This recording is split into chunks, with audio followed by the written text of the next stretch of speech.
పురంలో మద్దిపాటి వెంకటరాజు తెలుగుదేశం పార్టీని గెలిపిస్తున్నారు. పోలవరంలో తెల్లం రాజ్య లక్ష్మి వైసీపీ విజయ కేతనాన్ని ఎగరవేస్తున్నారు. ఇక చింతలపూడిలో కంభం విజయరాజు వైసీపీకి విజయాన్ని అందజేస్తున్నారు. ఇది పశ్చిమ గోదావరి జిల్లా ముఖ చిత్రం. పశ్చిమ గోదావరి జిల్లాలోని 15 స్థానాల్లో టీడీపీ 7, జనసేన 4, వైసీపీ 4 స్థానాల్లో విజయం సాధించబోతున్నాయి. పశ్చిమ గోదావరి జిల్లా తర్వాత మరొక ప్రధానమైన జిల్లా కృష్ణా జిల్లా వైపుకి మనం చూద్దాం. కృష్ణా జిల్లాలో 16 అసెంబ్లీ స్థానాలు ఉన్నాయి. 16 అసెంబ్లీ స్థానాల్లో మనం చూస్తే TDP 8 స్థానాల్లోనూ, YCP 6 స్థానాల్లోనూ, Janasena 1 స్థానంలోనూ, Bharatiya Janata party 1 స్థానంలోనూ విజయం సాధించబోతున్నట్టు మనకి పోస్ట్ పోల్ స్టడీలో తెలుస్తుంది.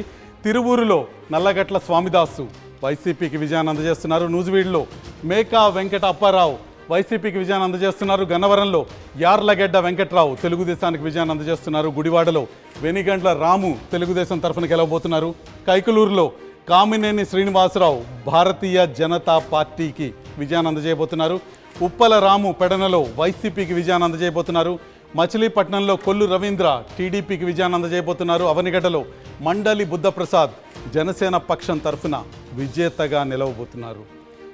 ఇతర అభ్యర్థుల విషయానికి వస్తే పామరులో కైలా అనిల్ కుమార్ వైసీపీ తరఫున విజేతగా నిలుస్తుంటే పెనమలూరులో బోడే ప్రసాద్ తెలుగుదేశానికి విజయాన్ని అందజేస్తున్నారు. ఇక విజయవాడ వెస్ట్లో షేక్ ఆసిఫ్ వైసీపీకి విజయాన్ని అందజేస్తున్నారు. విజయవాడ సెంట్రల్లో బోండా ఉమా తెలుగుదేశం పార్టీకి విజయాన్ని అందజేస్తున్నారు. విజయవాడ ఈస్ట్లో గద్దె రామ్మోహన్ రావు తెలుగుదేశానికి విజయాన్ని అందజేస్తే మైలవరంలో వసంత కృష్ణప్రసాద్ తెలుగుదేశం తరఫున విజేతగా నిలుస్తున్నారు.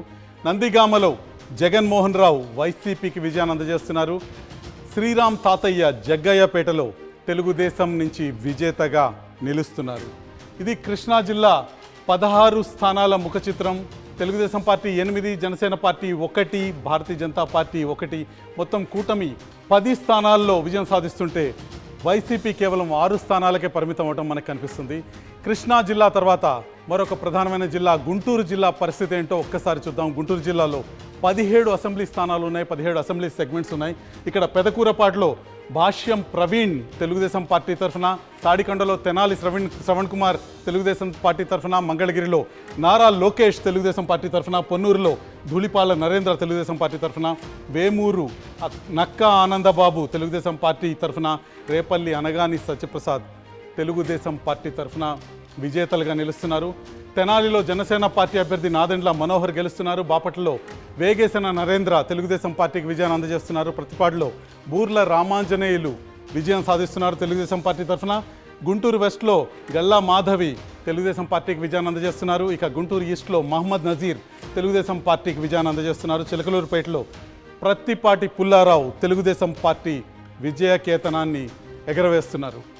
నరసరావుపేటలో చదలవాడ అరవింద బాబు తెలుగుదేశం పార్టీకి విజయాన్ని అందజేస్తున్నారు. సత్తెనపల్లిలో కన్నా లక్ష్మీనారాయణ తెలుగుదేశం పార్టీకి విజయాన్ని అందజేస్తున్నారు. వినుకొండలో జీవి ఆంజనేయులు తెలుగుదేశం పార్టీ విజయ కేతనాన్ని ఎగరవేస్తుంటే గురజాల్లో ఎరపతినేని శ్రీనివాసరావు, మాచర్లలో జూలకంటి బ్రహ్మారెడ్డి తెలుగుదేశం పార్టీకి విజయాన్ని అందజేస్తున్నారు. మొత్తం గుంటూరు జిల్లా ఒక జనసేన అభ్యర్థి, మిత్రపక్షం అభ్యర్థిని పక్కన పెడితే మొత్తం పసుపుమయంగా కనిపిస్తుంది. తెలుగుదేశం కూటమి గుంటూరు జిల్లా మొత్తాన్ని స్వీప్ చేస్తున్న